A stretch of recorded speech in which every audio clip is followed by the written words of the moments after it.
Good morning, everyone. That music was just so serene when I heard it. And really, it was the opposite of how I was feeling when filming this and being outside in a hot afternoon sun.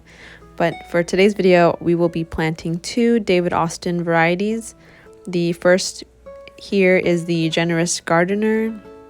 This one I saw on someone's video that had already grown up to the arch and over around theirs. So I figured this would be a good variety to try to train on our new arch. So we're just gonna clear a large hole. A lot of the video said you don't want to mess with the root system, so making the hole large enough so that the actual bare roots just fall into the set area you're making. And then here I just made a little hill for the roots to sort of wrap around, and then I'll finish it off with compost around that.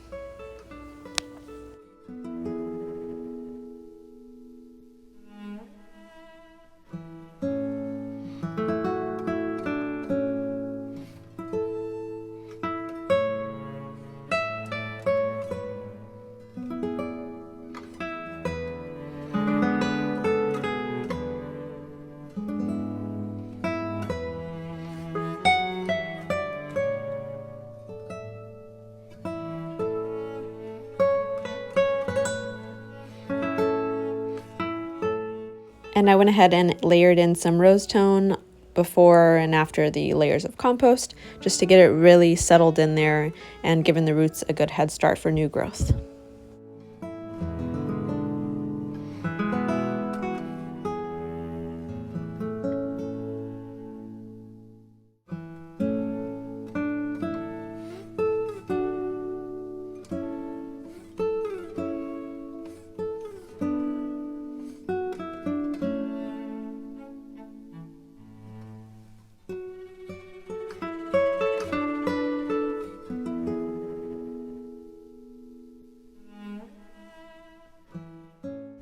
The funny thing is about roses, at least with me, is that was a variety that I never really wanted to have in my garden because I hated seeing the petals on the ground, hated having to deal with the thorns on the plant. It just seemed more of a headache to me versus the output of seeing roses for 2 to 3 weeks.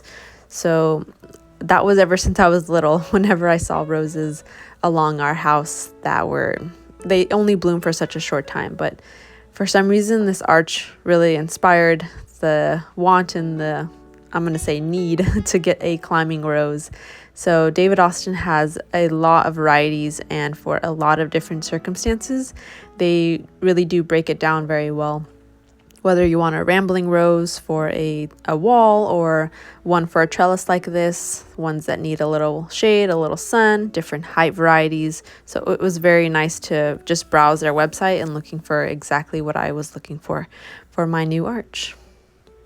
We just watered it in there, and on the opposite side of the trellis arch, it actually gets a lot more sun. So I'm going to plant a different variety of rose here, and hopefully they both do well.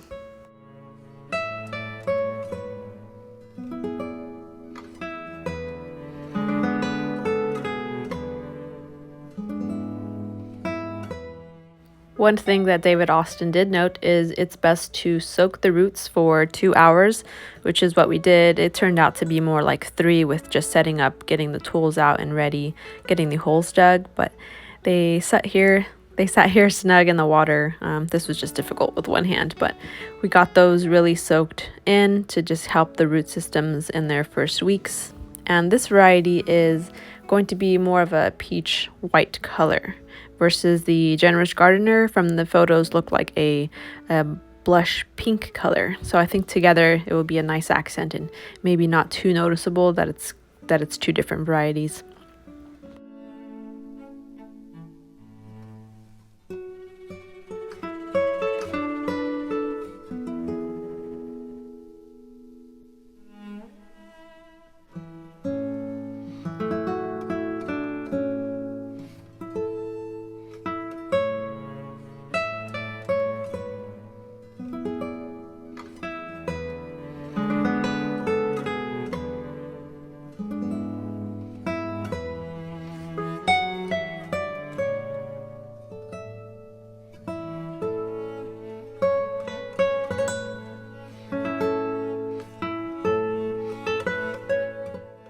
I went ahead and did the same process, the compost rose tone layers, but this one had such an extra long root graft where the thicker trunk of the root is there.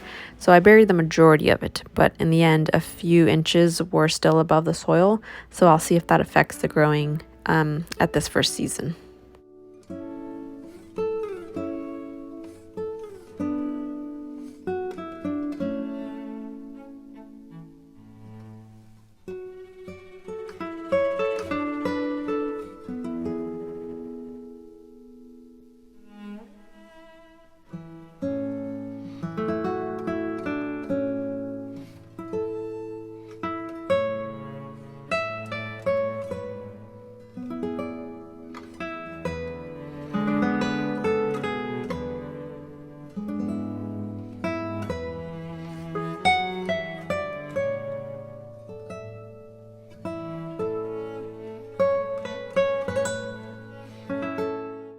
To be honest, I am really excited to see new growth on these roses and the first blooms.